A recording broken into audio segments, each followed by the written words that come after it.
Это новый лагерь для российских военнопленных «Захид-2». This is the new camp for Russian prisoners of war, Zakhid 2. Due to the large number of Russians who have surrendered, Ukraine is forced to open new places for holding prisoners of war. As stipulated by Geneva Conventions, the new camp is located in the deep rear. Now there is the first group of Russian prisoners of war being held here, waiting for the day when the Russian Federation will remember its soldiers and request their exchange. The Ministry of Justice of Ukraine has already created the necessary conditions of detention in the camp in accordance with the Geneva Conventions. Due to the ever-increasing number of Russian military armies in the Ukrainian captivity, repair work has begun on previously unused accommodation rooms as well as common areas. There are no prison chambers in the camp. All prisoners of war live in large rooms without bars, which comply with the norms of international humanitarian law in terms of space, lighting, air volume, humidity, and temperature.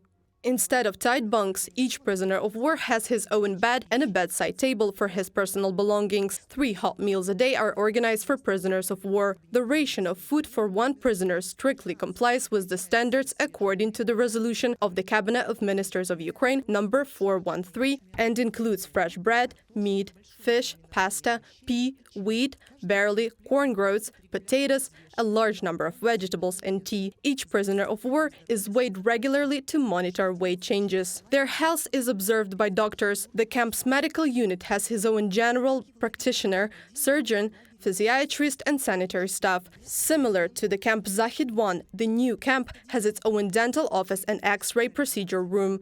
If it is necessary to involve doctors of other specializations, prisoners of war are taken to a civilian hospital in the nearest town. The hygiene of prisoners of war is especially important. All newcomers to the camp first pass through the bathhouse, receive new clean clothes and a set of underwear. The camp always has hot water and separate shower areas. POWs can get a haircut and shave in the barbershop. Their clothes and underwear are regularly washed in the laundry. All areas of the camp are heated. The boiler equipment is new and was installed 2 years ago. There is a functioning Orthodox chapel in the territory of the camp, which is also visited by a local bishop. After the renovation and installation of the necessary equipment, the prisoners of war will be able to call home via IP telephone.